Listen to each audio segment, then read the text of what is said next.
고린도전서 8장 1절부터 13절 마지막까지 우리 함께 하나님의 말씀을 같이 합독하도록 하겠습니다. 우상의 제물에 대하여 우리가 다 지식이 있는 줄을 아나 지식은 교만하게 하며 사랑은 덕을 세우나니 만일 누구든지 무엇을 아는 줄로 생각하면 아직도 마땅히 알 것을 알지 못하는 것이요 또 누구든지 하나님을 사랑하면 그 사람은 하나님도 알아주시느니라.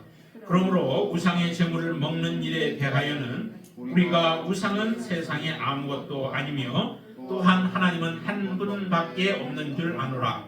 비록 하늘에나 땅에나 신이라 불리는 자가 있어 많은 신과 많은 주가 있으나 그러나 우리에게는 한 하나님 곧 아버지가 계시니 만물이 그에게서 났고 우리도 그를 위하여 있고 또한 한 주 예수 그리스도께서 계시니 만물이 그로 말미암고 우리도 그로 말미암아 있느니라. 그러나 이 지식은 모든 사람에게 있는 것은 아니므로 어떤 이들은 지금까지 우상에 대한 습관이 있어 우상의 제물로 알고 먹는 고로 그들의 양심이 약하여지고 더러워지느니라. 음식은 우리를 하나님 앞에 내세우지 못하나니 우리가 먹지 않는다고 해서 더 못 사는 것도 아니고 먹는다고 해서 더 잘 사는 것도 아니니라. 그런즉 너희의 자유가 믿음이 약한 자들에게 걸려 넘어지게 하는 것이 되지 않도록 조심하라. 지식 있는 내가 우상의 집에 앉아 먹는 것을 누구든지 보면 그 믿음이 약한 자들의 양심이 담력을 얻어 우상 제물을 먹게 되지 않겠느냐. 그러면 내 지식으로 그 믿음이 약한 자가 멸망하나니 그는 그리스도께서 위하여 죽으신 형제라. 이같이 너희가 형제에게 죄를 지어 그 약한 양심을 상하게 하는 것이 곧 그리스도에게 죄를 짓는 것이니라. 그러므로 만일 음식이 내 형제를 실족하게 한다면 나는 영원히 고기를 먹지 아니하여 내 형제를 실족하지 않게 하리라. 아멘. 이제 8장부터 10장까지의 그 내용이 크게는 한 단락으로 이제 볼 수 있습니다. 그런데 오늘 특별히 이제 8장에서는 우상의 제물에 대한 부분들을 말씀을 하시죠. 고린도 교회 같은 경우 이방 교회였었잖아요. 유대교 같으면은 모르는데 이방에 있는 그러한 전도해서 세워진 교회들의 경우는 우상에게 바쳐진 음식들을 대접하는 경우들이 종종 있다라고 하는 거죠. 왜냐하면은 그 교회만 있는 것이 아니라 다른 신전들이 참 많이 있고 그로 인하여서 그 신전에 바쳐진 제물들이 다시 시장으로 나와서 거래가 되어지는 경우들이 있기 때문에 이런 일들이 지금 사도 바울이 고린도 교회에게 편지를 보낸 이런 일들이 고린도 교회의 문제만이 아니라 다른 주변에 있는 교회들에게도 많은 문제가 되었을 거예요. 그것이 많은 쟁론이 되어지고 또 서로 간에 많은 언쟁을 낳았던 문제들이었을 겁니다. 그 문제에 대해서 사도 바울이 오늘 분명한 모습으로 말씀을 우리에게 주는데 오늘날 우리에게도 이런 일들이 있죠. 여러분들도 어디 가면 제사를 지낸다든지 하는 그런 경우들도 동일한 문제라고 보시면 될 거예요. 그런 상태에서 우리에게 어떻게 적용해야 하는가라고 하는 것을 다시 한번 생각해 볼 수 있게 되길 바랍니다. 먼저 우리가 잘 산다 못 산다라고 하는 것은 무엇을 가지고 얘기할까요? 조금 부족함이 없이 살면 잘 사는 삶일까요? 아니면은 조금 먹을 게 없고 부족하면은 그 사람은 못 산다라고 보통은 우리가 그렇게 얘기를 하잖아요. 근데 잘 살고 못 사는 것은 그게 아니다라고 하는 거죠. 오늘 본문 가운데서 8절에 보면 이런 말씀을 해요. 음식은 우리를 하나님 앞에 내세우지 못하나니 우리가 먹지 않는다고 해서 좀 뭔가 먹는 거에 있어서 제한이 된다고 해서 더 못 사는 것도 아니고 또 먹는다고 해서 또 잘 먹는다고 해서 더 다른 사람보다 더 여러 가지를 먹는다고 해서 그게 잘 사는 것도 아니다라고 하는 거죠. 먹는 것은 단지 우리가 살기 위해서 이 땅에 먹고 살지만은 그것이 결국 우리가 잘 살고 못 살고를 결정짓는 것은 아니다라고 하는 겁니다. 정말로 먹지 못하면서 때로는 굶주리면서 살아가는 사람도 잘 사는 사람이 있죠. 그 기준은 하나님에게 있는 거죠. 하나님이 정말 그 안에 있고 예수 그리스도가 그 삶의 중심이 되어진 가운데 살아가는 사람이라면 정말 그 사람은 외적인 모습들이 어떠하든 그들이 가지고 있던 없던 배웠던 못 배웠던 또 잘생겼던 못생겼던 상관없이 정말 잘 사는 인생인 줄로 믿습니다. 여러분들이 바로 그런 잘 사는 인생이 되시기를 바랍니다. 오늘 여기 본문에 보면은 사도 바울은 이 고린도 교회를 향해서 이렇게 얘기합니다. 우상의 제물이 있는데 우상에게 바쳐진 제물들이 분명히 있죠. 근데 이제 우상에 대한 것을 우리가 정의를 다시 내려야 돼요. 오늘 본문에 보면은 우상에 대해서 확실하게 분명하게 정의를 내려놨죠. 이렇게 합니다. 4절 한번 보시죠. 같이 한번 읽습니다. 그러므로 우상의 제물을 먹는 일에 대하여는 우리가 우상은 세상에 아무것도 아니며 또한 하나님은 한 분밖에 없는 줄 아노라. 그러죠. 자, 그러면서 5절까지 같이 읽습니다. 비록 하늘에나 땅에나 신이라 불리는 자가 있어 많은 신과 많은 주가 있으나. 그러죠. 사람들이 우상이라고 만들어 놓은 것들은 있다는 거죠. 그것을 우리는 배제하지는 않습니다. 그렇지만 그 우상 자체는 사람들에 의하여 만들어진 것이지 실제 그들이 섬기고 있는 그 신들이 있는 것은 아니죠. 그러니까 신이 존재하지는 않는다는 거예요. 신은 오직 하나님 한 분 외에 다른 것은 없다라고 하는 겁니다. 그렇다고 우리가 귀신을 부정하는 건 아니에요. 귀신은 존재하죠. 성경에서도 귀신의 존재에 대해서는 인정을 합니다. 그렇지만은 다른 사람들이 섬기고 있는 우상, 뭔가를 해놓고 떠받들고 하는, 그리고 새겨놓고 만들어놓고 섬기는 그런 신들이라고 하는 것은 사람에 의하여서 만들어진 것이라는 거예요. 조각해서 만들어졌든 아니면은 어떤 그 설화라든지 뭐 이런 것들을 지어서 만들어 놓았든 다 만들어진 것이지 실제 하는 것이 아니다라고 하는 거예요. 이 세상의 모든 만물은 다 누구로 말미암아 주어진을? 네, 하나님으로 말미암아 지어진 것이죠. 존재하게 되어진 거죠. 오늘 본문에서도 그렇게 얘기합니다. 6절 말씀도 한번 보시죠. 그러나 우리에게는 한 하나님 곧 아버지가 계시니 만물이 그에게서 났고 우리도 그를 위하여 있고 또한 한 주 예수 그리스도께서 계시니 만물이 그로 말미암고 우리도 그로 말미암아 있느니라. 이 말씀 한마디만 우리가 여러분들 마음에 확고하게 확실하게 믿는다면은 우상에 대한 문제는 더 이상 사실은 우리에게 거리낌이 되어질 수 없어요. 우상에 대해서는 우리가 무시할 수 있게 되어진다는 거죠. 다른 사람들이 아무리 우상을 떠받들어 놓고 신주단지 모신 듯 하면서 두려워하고 그것에 대해서 해를 받을까봐 염려하면서 섬긴다 할지라도 우리는 그런 것에 대해서 전혀 두려워할 이유가 없게 되어지죠. 또 믿지 않는 사람들 보면은 뭐 손 있는 날, 손 없는 날 뭐 해가지고 이사도 제대로 못하고 마음대로 어디 동쪽으로 움직이지도 못하고 뭐 봐서 가야 되고 하는 이런 일들 참 어리석은 짓들을 많이 행하죠. 그런 것이 의미가 없다라고 하는 거예요. 오직 우리는 하나님께 우리가 바른 모습으로 서야 되고 하나님의 뜻대로 순종하며 살아가는 것, 그게 가장 중요한 것이죠. 골로새서도 우리에게 말씀합니다. 정말 분명하게 우리가 어떤 존재인가라고 하는 것을 말씀하시는데 한번 골로새서 1장을 한번 보시죠. 1장 16절 15절부터 한번 보시죠. 15절과 16절 같이 한번 읽겠습니다.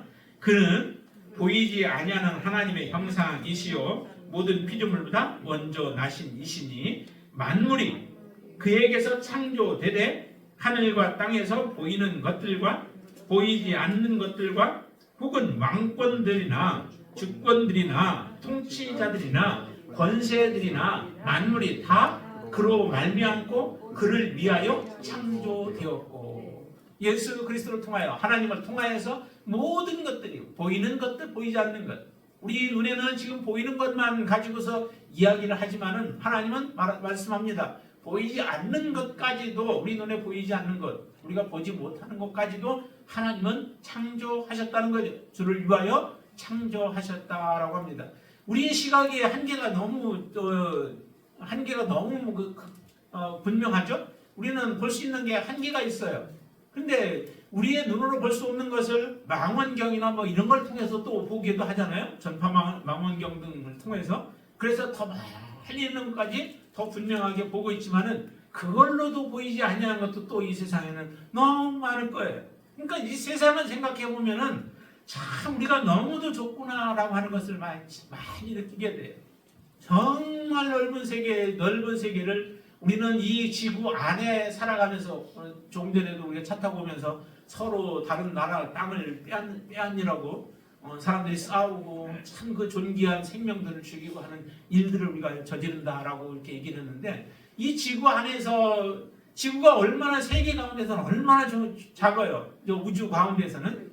그런데도 그 안에서 더군다나 조그만 땅덩어리를 가지고 그것도 빼앗느라고 사람들을 죽이는 일들을 저지르고 있는 이 모습들을 보면은 정말 우리 인간이 어리석은 자들이다라고 하는 것을 다시 깨닫게 되어지는데 바로 하나님이 그 원대한 우주도 다 만드시고 우리 눈에 보이지 않은 것까지 다 창조하신 분이 하나님이시라는 거예요. 그 하나님을 정말 두려워하며 섬겨야 하는 게 그게 마땅히 정말로 지혜로운 자 아니겠습니까?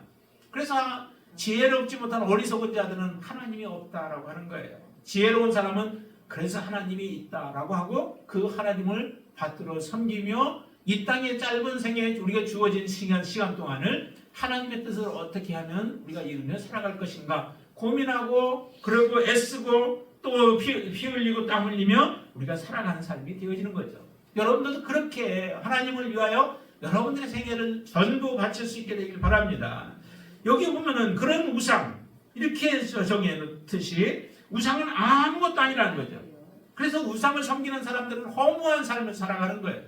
한평생 우상을 섬기며 살았는데 그게 헛것을 섬긴 삶이니까 그의 인생이 얼마나 허무한 인생이 되어지겠어요.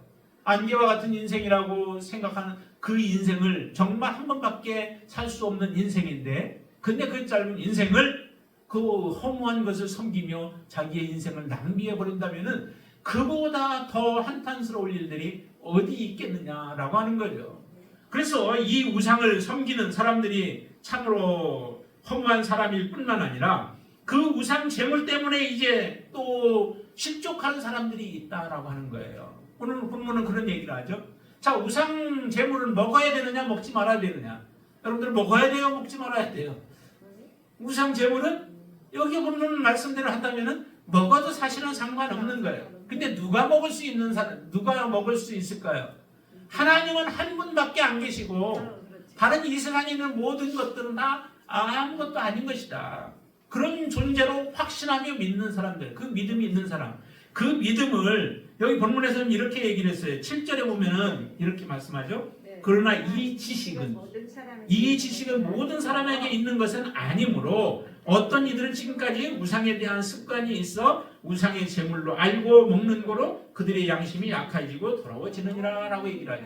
여기에 이 지식이라고 하는 지식이 어떤 지식이냐면은 바로 예수 그리스도를 확고하게 믿고 하나님을 믿고 그 하나님이 이 세상의 모든 만물을 다 창조하셨고 이 땅에는 우리가 존재하는 이 땅에는 우상이라는 것은 다른 신들은 없어라고 분명하게 믿는 그 사람들, 그 지식을 이야기하는 거예요. 온전한 지식인 거죠. 그 지식이 온전한 지식이에요. 그런데 앞자 1절에서 보면 거기 또 지식이 나오죠. 우상 제물에 대하여는 우리가 다 지식이 있는 줄을 아나. 그렇게 얘기하는데 그 지식은 교만하게 하고 사랑은 덕을 세운다라고 얘기를 해요. 그러니까 잘못된 지식이 있는 사람들은 우상이 존재한다는 거예요. 특별히 그 이방인들 그 교회에서 신앙생활을 하고 있는 사람들에게는 이런 지식이 있을만 하잖아요. 왜냐하면 이전에 다 우상을 섬기며 살아왔던 사람들이에요. 제 주께로 돌아오기 전까지는 다 우상에 대해서 두려워하고 걱정하면서 살았던 사람들이에요. 그러니까 우상을 배반한다고 하고 우상을 이제 섬기지 않게 된다면은 해를 받을 것에 대한 두려움들을 가지고 있었던 사람들이잖아요. 그런 사람들이 복음을 들음으로 인하여서 그들이 생각이 바뀌어지고 하나님께로 돌아와서 예수를 믿지만은 아직도 온전한 믿음 가운데 들어가지 못한 여기에 말할 때에 믿음이 연약한 자들 그러한 사람들은 아직도 우상 제물을 먹으면은 이게 큰 죄가 되어지고 아니면은 그런 생각을 갖는 사람들이 있다는 거죠. 이런 사람들과 이제 두 사람이 존재하는 거예요. 한 사람은 우상 제물도 다 먹을 수 있는 믿음이 있는 사람이 있고, 또 한 사람은 이거 먹으면 안 돼, 이거 먹으면 큰일 나, 이건 잘못된 거야 라고 생각하는 사람들이 있다는 거죠. 자, 그럼 이렇게 두 사람이 같은 그 공동체 안에 존재하게 되어질 때 그러면 어떻게 해야 되는가? 믿음이 있는 사람들은 어떻게 해요? 먹을 수는 있지만은 먹지 말라는 거예요. 그 먹지 않아야 하는 이유 중에 하나가 뭐냐면은 그게 바로 내 형제를 위해서 먹지 않는 거예요. 먹어도 그것이 죄가 되어지지는 않는 것이죠, 그 사람에게는. 그러나 만약에 먹으면은 이게 죄가 된다든지 아니면 두려움 가운데 있는 사람들, 이런 사람들에게 있어서는 그 음식을 먹게 되어지면 그것이 곧 그 사람의 믿음을 흔들 가능성이 있게 되어지죠. 그래서 이 사람들이 믿음이 약해지지 않도록 하기 위하여서 믿음 있는 사람이 먹을 수 있는 권리가 있고 먹을 수 있는 자유가 있지만은 그 권리와 자유를 쓰지 않는 거예요. 이게 진정 뭐냐면 이게 사랑이라는 거예요. 형제를 사랑하는 사랑이 바로 이런 사랑으로 나타나게 되어지는 거죠. 그러니까 뭔가를 줘서가 아니라 그 영혼을 사랑하기 때문에 그 영혼이 상처받지 않고 그 영혼이 해를 입지 않도록 하기 위하여서, 죄 가운데 빠지지 않도록 하기 위하여 내 권리를 포기하는 것, 이게 진정한 사랑이라는 거예요. 하나님은 그런 사랑을 우리가 살아가기를 원하는 겁니다. 그래서 오늘 본문에서 특별히 우리가 봐야 할 것은 이런 우상 제물을 먹을 수 있는 단단한 식물을 먹을 수 있고 장성한 믿음에 이르고 또 성숙한 믿음에 이른 그 사람들이 해야 할 일이 바로 형제를 위하여서 자기의 권리를 다 쓰지 아니하는 것, 이게 진정한 하나님이 원하시는 사랑이라고 하는 겁니다. 그러면 이것을 실제적으로 이 먹는 문제뿐만 아니라 이 사랑이라고 하는 것을 우리 실제 삶에다도 그대로 적용할 수 있는 것이죠. 여러분들의 행동이나 여러분들의 삶이나 여러분들의 말이나 이런 모든 것들이 사실은 여러분들 예수 그리스도 안에 있으면 우리가 자유함을 얻기 때문에 웬만한 부분들에 있어서는 그렇게 큰 걸림이 없잖아요. 그렇지만은 나의 행동과 나의 말과 나의 태도나 이런 것들을 다른 사람이 보았을 때에 그 사람에게 혹시라도 마음에 걸릴 것이 되어진다면은 내가 하나님 앞에는 자유롭게 모든 것을 나아갈 수 있지만 그러나 그것을 내가 제한하는 거예요. 이게 진정한 믿음이라는 거죠. 성숙한 믿음을 가지고 있는 사람이라고 하는 거예요. 이런 믿음 참 그게 아름다운 것 아니에요. 그런 삶을 살아가면은 공동체가 아름다워지는 거예요. 지금 고린도 교회가 이런 분란이 일어난 이유가 무엇이겠습니까? 믿음이 있는 사람들이 나는 먹을 수 있어 라고 해서 모든 그 음식들을 그냥 다 먹는 거예요. 그런데 다른 사람이 볼 때는 저거 우상에게 바쳐진 제물인데 라고 하는 것을 다른 사람이 알려줘요. 그런데도 우상 제물 우상 없어 그러면서 그냥 막 먹고 했던 일들 때문에 이와 같은 일이 벌어진 거잖아요. 그러니까 전혀 모를 때에는 상관없어요. 전혀 모르고 이게 우상에 바쳐진 건지 안 바쳐진 건지 모를 때는 먹어도 상관없다는 거죠. 그렇지만은 이게 우상에게 바쳐진 것이라고 혹시 누가라도 얘기를 했다든지 해서 알게 되어진다면 다른 사람을 위하여서 나의 권리를 포기하는 것, 그게 진정한 믿음이다라고 하는 거죠. 성경의 방언에 대한 부분도 마찬가지잖아요. 방언은 뭐예요? 하나님 앞에 막 기도할 수 있어요. 그러나 그 중에서 여러분들이 하나님과 긴밀한 교제를 하고 통하는 거 얼마나 좋아요. 그것에 대해서 거리낌이 없는 사람들이 있을 때에 방언으로 하나님 앞에 간구하고 기도하는 거는 괜찮아요. 근데 혹시라도 새신자가 있어서 방언하면 저 사람 미친 사람 아니야 라고 혹시 이렇게 말할 수 있는 상태가 있을 때는 여러분들의 그 방언도 절제를 하는 게 하나님이 보시기에 아름답다라고 하는 거죠. 여러분들의 마음을 하나님은 잘 아시죠? 그렇죠? 여러분들 마음 모든 거 다 아실 거 아니에요. 내가 하나님 앞에 막 큰 소리로 다 할 수 있는데도 하나님 내가 그걸 하지 않는 거, 쓰지 않는 거예요.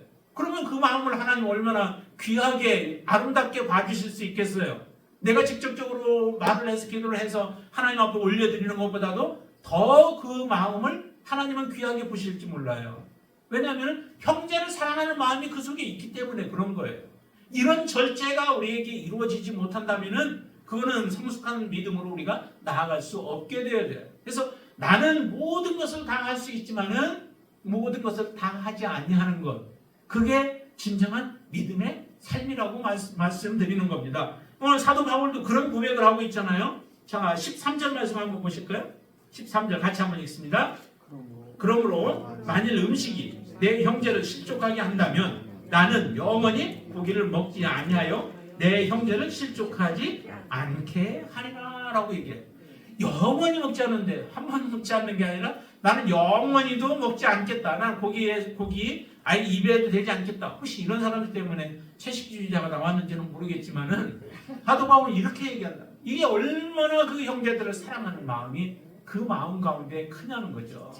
지체 중에 한 사람도 실족되어지는 것을 원치 않기 때문에, 그러면은 나는 혹시 그 고기 먹음으로 인하여서 서로 다툼이 되어지고 분쟁이 일어날 수 있고 다른 연약한 지체가 마음에 상처를 받게 되어지고 또 죄를 짓는 일들에 그들이 뛰어들게 되어진다면 나는 영원히 먹지 않겠다라고 하는 이런 고백이 정말 아름다운 고백이에요. 우리의 기도가 바로 이런 기도가 되어야 되고 또 우리의 삶이 이런 삶이 되어야 된다는 거죠. 정말 얼마나 아름다워요. 여러분들의 살아가다 보면은 이와 같은 일들의 앞에 닥칠 때, 문제 앞에 여러분들이 봉착하게 되어질 때도 많을 거예요. 그러면 그때마다 우리가 해야 할 것은 뭐냐면은 정말로 나 자신을 하나님과 나와의 단둘이 만나서 교제를 나누는 거, 이거 굉장히 중요하죠. 그것은 여러분들 혼자 있을 때는 얼마든지 여러분들은 하세요. 얼마든지. 뭐 개인 굴이 있든지 개인 방이 있다든지 하면은 그런 데서 얼마든지 하셔도 좋은데, 그런데 다른 사람하고의 만남이 있을 때에는 다른 사람을 조금 생각하고 배려할 수 있는 그 마음을 가지고 우리가 살아가지 않는다면은 하나님이 우리 안에서 체크할 때에 우리가 이웃을 사랑하는, 형제를 사랑하는 그 부분에 있어서 우리는 걸림이 되어질 거예요. 그러니까 여러분들의 믿음을 통하여 다른 사람을 세우는 역할을 우리가 해야 되지, 다른 사람에게 상처를 주는 일들을 해서는 안 되죠. 많은 세상 사람들 가운데서 교회에 왔다가 떠나간 사람들 가운데에서 어떤 사람들이 많아요. 교인들 때문에 상처를 받고 떠난 사람들이 많이 있죠. 그런 사람들 다시 전도해서 데리고 오려면 좀 많이 어렵죠. 왜냐하면 상처받았던 경험들이 있기 때문에 또 똑같은 사람들이 그곳에 있으리라 생각하고 아예 발길을 들여놓지 않는 이런 사람들이 있잖아요. 이게 바로 이제 우리가 실족하게 하는 것인데, 타인을 생각하며 배려하는 마음으로 우리가 살아가게 되어지면 내가 실족하게 되어지는 일들이 없게 되어진다는 거죠. 예수님께서도 말씀하셨죠. 실족에 대한 부분을. 실족하게, 다른 사람을 실족하게 하면 어떻게 하라고요? 연자맷돌을 메고서 바다에 빠뜨리는 게 낫다고 말씀을 하시잖아요. 엄중한 말씀 아니겠어요? 주님께서는 정말 엄히 말씀하시는 거예요. 그러니까 우리는 다른 사람을 배려하지 않고 내 멋대로 내가 시원하면 된다라고 생각하고 그냥 절제 없는 모습으로 말을 하고 행동을 하다 보니까 이와 같은 일들이 벌어지는 거예요. 그러면서도 나는 뒤끝이 없다라고 딱 말하고서 모든 것에 대해서 문제가 없는 것처럼 우리가 생각하는 경우들이 있어요. 그러나 이런 것은 잘못된 부분들이다라고 하는 거죠. 그러니까 하나님 앞에 지금 계속해서 이 고린도 교회 교인들을 향해서는 이렇게 얘기하는 겁니다. 너희들이 정말로 우상 제물을 먹을 수 있는 권리가 있고, 너희들은 우상 제물을 먹어도 그 죄에 대한 부분들에 걸리는 것이 하나도 없는 그런 자유함을 가지고 있다 할지라도, 그 자유함이 다른 형제를 약하게 만들고 또 죄를 짓게 만드는 것이라면은 그것을 행하지 않냐는 것, 그것이 바로 옳은 것이다 라고 말씀하십니다. 자, 한 번 더 보실까요? 자, 11절 말씀, 11, 12절 말씀 한번 같이 읽어보죠. 그러면 내 지식으로 그 믿음이 약한 자가 멸망하나니 그는 그리스도께서 위하여 죽으신 형제라. 이같이 너희가 형제에게 죄를 지어 그 약한 양심을 상하게 하는 것이 곧 그리스도에게 죄를 짓는 것입니다. 개인적으로 하나님 앞에 죄 지을 일들을 성경의 말씀이나 이런 것들을 하지 않았다 할지라도 내가 이처럼 먹는 것으로 인하여 연약한 믿음을 가지고 있는 그 형제의 마음을 상하게 만들었다면은 곧 그것은 무엇과 연관되어진다면 하나님과 직접적으로 연관되어진다는 거예요. 그리스도께 12절 말씀했죠? 그리스도에게 죄를 짓는 것이라고 말씀하시죠. 그러니까 주님께 죄를 짓지 아니하는 것은 곧 형제를 약하게, 믿음을 약하게 하지 아니하는 것, 곧 그것은 내 권리를 제한하면서 내가 형제를 배려하고 이기적인 욕심 때문에가 아니라 그 거룩한 욕심도 마찬가지예요. 하나님 앞에서 나는 괜찮아 라고 생각만 하면서 그것 때문에 다른 형제에 대해서 아픔을 준다면은 그것은 우리가 하지 아니하는 거죠. 그것은 곧 그리스도께 죄를 짓는 것에 해당되어진다라고 지금 말씀하시는 것입니다. 분명히 여러분들이 삶 속에서도 이 말씀이 우리의 삶에 그대로 적용되어져서 여러분들을 통하여서는 어떤 사람 한 사람도 정말로 상처받는 사람이 없이 함께 우리가 주님을 섬겨가며, 왜냐하면 그 형제는 곧 누구라고 그랬어요? 주님이 그 형제를 위하여 죽으신 분이시라는, 피를 흘리신 분이시라는 거죠.